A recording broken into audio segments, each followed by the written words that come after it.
යාළුවෙක් ඔයත් එක්ක ඉන්නකොට එයා අමුතු විදියට හැසිරෙනවද? නැත්තම් ඔයාට ගර්ල් කෙනෙක් ඉන්නවා නම් ඒ ගර්ල් එක්ක කරන කොන්වර්සේෂන් වල කම්මැලි ගතියක්, කෙටි ගතියක් වගේ ඔයාට දැනෙලා තියෙනවද? යාළුකමක් ඇති කර ගැනීම හෝ අකමැති කෙනෙක් එක්ක සමීප වීමට උත්සාහ කිරීම ඔයාගේ කාලය හා ශක්තිය නාස්ති කිරීමක් වෙන්න පුළුවන්. මිනිස්සු ඔයාට ඇත්තටම කැමතිද කියලා බලන එක, මම කියන්නේ සොයා බලන එක ටිකක් කනගාටුදායක තත්ත්වයක් වගේ පේන්න තියෙනවා තමයි. හැබැයි ඒක ප්‍රයෝජන දෙයක් වෙන්න පුළුවන් ඔයාගේ ජීවිතේට.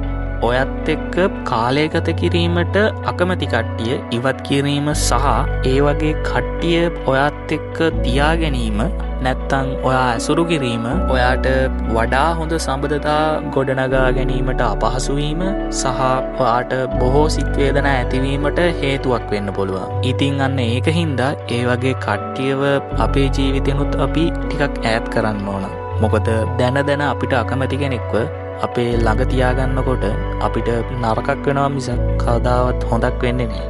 ඉතින් මේ වගේ කට්ටියව කොහොමද අඳුරගන්නේ? අපි අද කතා කරන්න යන්නේ අන්න ඒ ගැන. එහෙනම් වීඩියෝ එකට ලයික් එකක් දාගෙන subscribe කරගෙන අපි යමු වීඩියෝ එකට.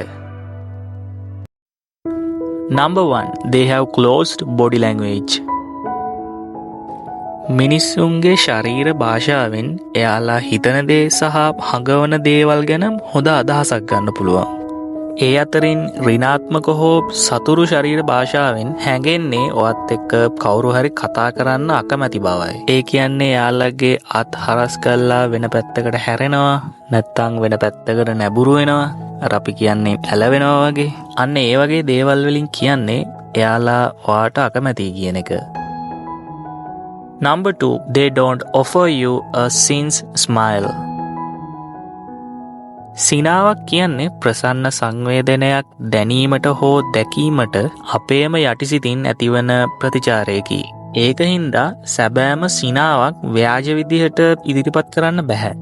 ඇත්ත හිනාවක් බොරුවේවට වඩා අපේ මූණේ තියෙන විවිධ මාංශපේශීන් භාවිතා කරනවා අතර කවුරු හරිම කෙනෙක් බොරුවට ඒක කරනවා නම් අන්න එතකොට එයාගේ ඇස් වටේ තියෙන මාංශපේශී වලින් අපිට ඒක හොඳට දැක ගන්න පුළුවන්. ඒ කියන්නේ එයා කරන්නේ බොරුවක් කියලා. අන්න ඒකෙනුත් ඔයාට අදහසක් ගන්න පුළුවන් එයා ඔයාට ටිකක් විතර අකමැතියි කියලා. Number 3, your conversation is clipped. ඔයත් එක්ක කතා කරන්න කැමති කට්ටිය නැත්නම් ඔයාට කැමති කට්ටිය ඔයත් එක්ක කතා කරනකොට එයාලා මාර ඇක්ටිව් විදිහට ඒ කන්වර්සේෂන් එක ඉස්සරහට අරගෙන යනවා. ඒ වගේම ඔයාට අකමැති කට්ටිය ඔයත් එක්ක කන්වර්සේෂන් කරනකොට එයාලා ඒ කරන කන්වර්සේෂන් එක ෂෝට් කරන්න හදනවා. අරකෙම අනිත් පැත්ත. ඔයා ප්‍රශ්නයක් අහන විට හෝ ඔවුන්ට පිළිතුරු දීමට අවශ්‍ය කතාවක් අසන විට එයාලා බොහෝ විට කෙටි නැත්තම් භාගයට උත්තර දෙන්න පෙළඹෙනවා. ඉතින් මේ දේනුත් අපිට අදහසක් ගන්න පුළුවන් එයාලා අපිට අකමැතියි කියලා. මොකද මේකෙන් කියන්නේ ඒ කට්ටියට ඔයාව වැඩක් නැහැ කියන එක. අන්න එතකොට අපි කරන්නත් ඕන ඒ වගේ කට්ටියව අපේ ජීවිතෙන් ඈත් කරන එක. අර අපි කියන්නේ එයාලට අපි වෙපා නම් අපිට එයාලවත් එපා. They only respond with emojis. අද වෙනකොට මේ ඩිජිටල් කන්වර්සේෂන් කියන එක හැමෝම වගේ කරන දෙයක්. ඔව් අනිවාර්යෙන්ම ඔයත් කරනවා මාත් කරනවා. හරි. ඔයා මෙහෙම හිතන චුට්ටකට ඔයා යාළුවෙක්ට මැසේජ් යවනවා. හැබැයි එයා රිප්ලයි කරන්නේ තනි වචනින් නැත්තම් ඉමෝජිස් වලින් විතරයි. ඒක ප්‍රශ්නයක් නෑ. හැබැයි ප්‍රශ්නේ වෙන්නේ එයා ඒක දිගටම කරනවා නම්. ඒ කියන්නේ ඔයා යවන හැම මැසේජ් එකටම කොයි වෙලාවෙ යවුවත් ඒ දේ එයා කරන එක. මේකේ තේරුමත් කලින් එක වගේම තමයි. එයා ඔයාට කැමතිත් නැහැ. ඔයාව ගණන් ගන්නෙත් නෑ එයා. මොකද ඔයාටම තේරෙනවා ඇති පොඩි මැසේජ් එකකට රිප්ලයි එකක් එවන්න එච්චර ලොකු අමාරු දෙයක් නෙමෙයි. ඉඳලා හිටලා මේ දේ වෙන්න පුළුවන්. හැමතිස්සෙම වෙනවා කියන එක ඒක වෙන්න බැරි දෙයක්. මම කියන්නේ ඔයාටත් ඒ වගේ කට්ටිය ඉන්නවා නම් එයාලව චුට්ටක් මගේ අරලා ඔයාට හොඳ යාළුවෝ හොයාගන්න කාලේ හරි කියන එක. ඔයාට මොකද හිතෙන්නේ? මං කිව්ව දේ වැරදිද? Number 5, they don't compliment and praise. මේක ඇවිල්ලා හොඳටම පැහැදිලි දෙයක්. ඔයා ලොකු දෙයක් නැත්තම් පොඩි දෙයක් හරි ලබාගත් විට ඔයාගේ වටේ ඉන්න කට්ටියගෙන් පොඩි හරි සතුටක් නැත්තම් ප්‍රශංසාවක් අපි බලාපොරොත්තු වෙනවා. ඒක පොඩියට හරි වෙනවා. කවුරු හරිම කෙනෙක් ඔයාට අකමැති නම් ඔයාගේ සාර්ථකත්වයට වගේ දේවල් වලට එයාලා විශ් කරන්නේ නැහැ. සමහර වෙලාවට ඒ දේවල් අහන්නේවත් නැහැ. ඒ වෙනුවට එයාලා කරන්නේ ඔයා අසමත් වෙන්න නැත්තම් ඔයා අසාර්ථක වෙන්න කියලා රහසින් ප්‍රාර්ථනා කරන එක. තව කිව්වොත් එයාලා ඔයාට හොඳක් කියනා වෙනුවට උපහාසාත්මක නැත්තම් විවේචන වගේ දේවල් කරන්නත් පුළුවන්. මොකද ඒකට හේතුව ඔයාට අකමැති කට්ටිය බලන්නේ පුළුවන් තරම් ඔයාව පහත් කරන්න. අන්න ඒකින්ද තමයි එයාලා ඔයාගේ අඩුපාඩු විතරක්ම හැමතිස්සෙම දකින්න හදන්නේ. Number 6. They scratch their neck.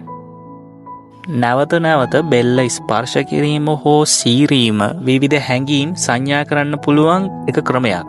තව මේ දේ බොරු කියන කොටත් සමහර කට්ටිය කරනවා. ඔයා කන පහලින් බෙල්ලේ පැත්තෙන් සීරීම හෝ ස්පර්ශ කරන කෙනෙක් එක්ක කතා කරනවා නම් ඒකෙන් කියන්නේ එයාලා ඔයාට බොරු කියනවා නැත්තම් ඔයා කියන ඕනම දෙයකට රහසින් එකග වෙන්නේ නැහැ කියන එකයි. ඒ කියන්නේත් එයාලා ඔයාට අකමැති කියන එක.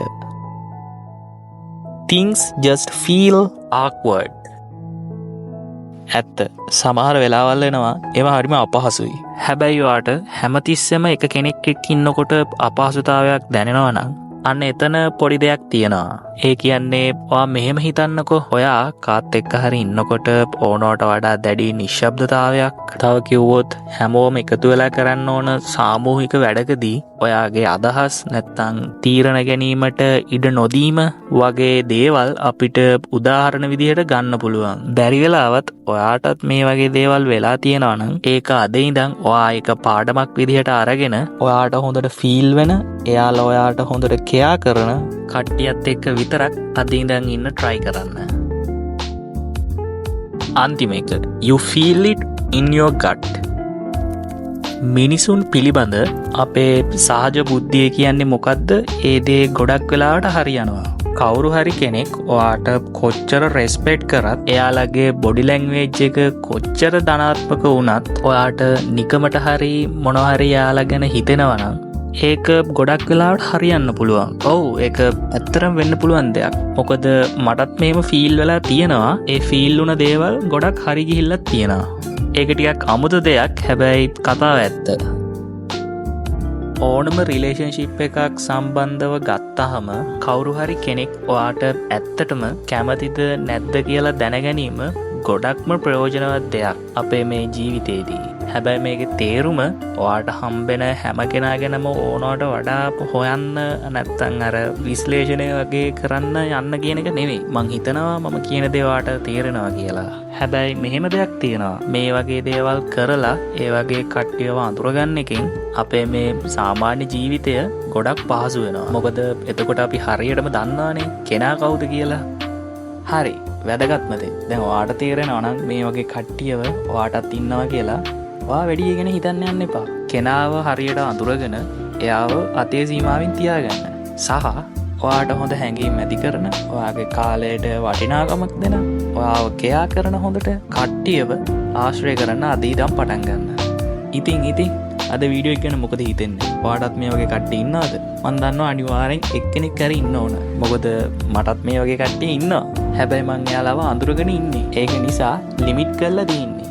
මගේ වීඩියෝ එකෙන් පොඩි හරි දෙයක් ගත්තනම් ලයික් එකක් දාන්න, සබ්ස්ක්‍රයිබ් කරන්න. නැත්නම් ඔයාලට මේ වගේ වීඩියෝස් ඉස්සරහට ගේනවා මිස් වෙන්න පුළුවන්. ඕකේ එහෙනම් ඊළඟ වීඩියෝ එක අරන් එනකන් ඔයාලා හැමෝටම බයි.